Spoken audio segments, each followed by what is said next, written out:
Now, I think this toy has had different names in different places. And there's no sort of sensible reason for me to have picked this up from eBay, apart from the fact that I hadn't heard it described in this way before. And when I did, the grey cells fired up a little bit and I thought, hang on, I know that name, but why is this associated with him? So, what am I looking at here? Now then, this will probably bring a flood of very, very early childhood memories back. Because most people will have had these at some point in time. And they are, of course, Stickle Bricks. Do you remember Stickle Bricks? It's this weird construction toy that doesn't really do much of anything apart from stick together. The wheels that you can see there I don't think particularly work. They're just for visual effect. But what struck me was interesting about them all of a sudden was this little detail in the top right corner here. A Dennis Fisher toy. And I thought, hang on a minute. I know Dennis Fisher as a toy. This is from 1969 when the patent for Stickle Bricks was still pending.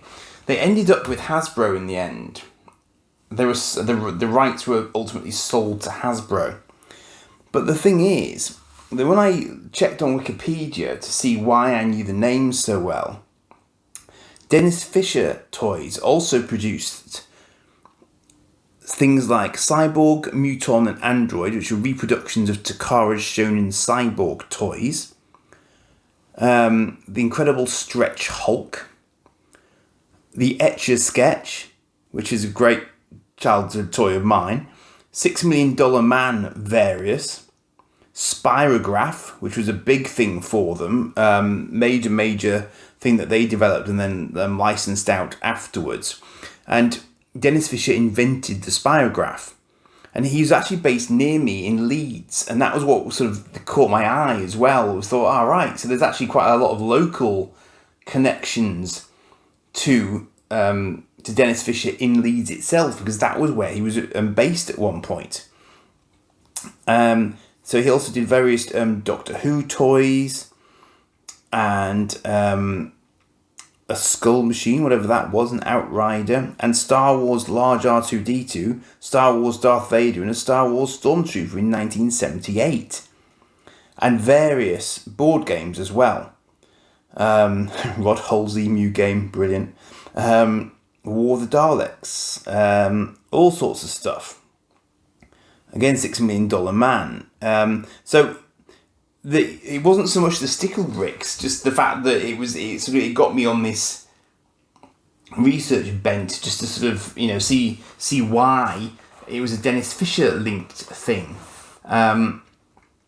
And so, I mean, I remember these very clearly from childhood, and it's just bright primary colours like this, and you just slot them together, and it's just very, very simple, straightforward stuff. But with a little bit of imagination, just like with Lego, Stickle Bricks can be anything you want them to be. So if you want them to be a plane, they can be a plane. If you want to make a robot, you make a robot, And because they are very solid when they're joined together, and they don't need to be joined together by much to make them solid. So this is a very early example of how you would have initially got Stickle Bricks. So what have we got here? We've got Stickle Bricks with wheels on. Now, it's going to prove me wrong. It's got an axle built into it. Wow, look at that. So it could have functional wheels. Oh, brilliant. Well done. Okay, that's proved me wrong immediately. That's brilliant. So you could actually get a vehicle, Stickle Bricks. Very, very clever. And, if you want this is a really nice example of one of those toys that has survived down the years. I mean, this was 1969, this was probably a very early release. I'm just looking at, I don't know if my information covers when Stickle Bricks came out. No, it doesn't mention a year. I'm just having a quick look. Spirograph 1967, Spirograph was chosen as UK Toy of the Year. So Dennis Fisher Toys, which also produced other toys and board games, was sold to Palitoy in 1970, and it was subsequently bought by Hasbro. And throughout the 1980s and 1990s, Fisher continued to work with Hasbro in developing new toys and refining Spirograph. So that's a direct quote from the Wikipedia page, so thanks to Wikipedia for that information.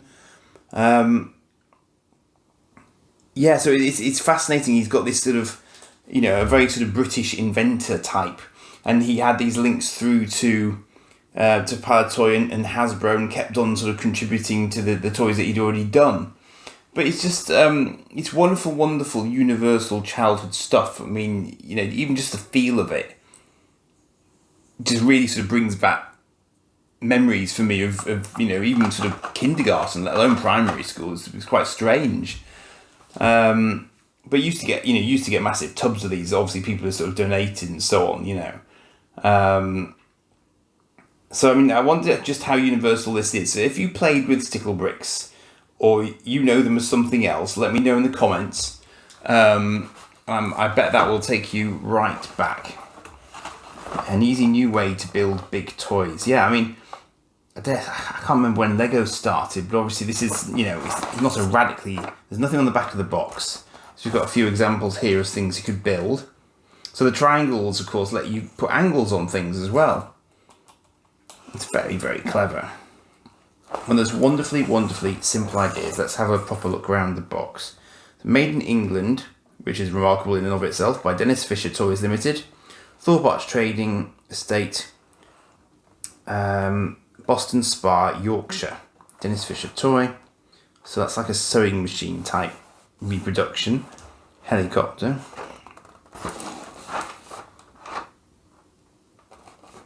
And we've got a ship, a horse, a tank, a happy person, and possibly a train, coal cart, possibly, that sort of idea. So it's all good, and there would literally be, they wouldn't give you instructions for anything. Obviously, you just sort of go ahead and do it. But it's just a really, really lovely, simple idea, and it's very British, which is nice. So Stickle Bricks, just one of those little things. I would never have guessed that they were a British toy, particularly. No reason to. Because the last time I played with these was, I wouldn't have cared, wouldn't have known who the heck Dennis Fisher was. And it was only because they described it as this, because it's such an old box. Obviously, they wouldn't have that linkage now, because they'd be labelled as Hasbro. But at this point in time, obviously, still Dennis Fisher. And so that's what set me off on the little sort of trail to figure out sort of, how this had come about and why I knew the name and what from, and hence the squared circle, so to speak. So there you go. That's that one done. That's been on my list for quite a while. I'm quite pleased we've done that one. Do like and subscribe as ever, and I'll see what other shocking facts I can bring you. Cheers for now.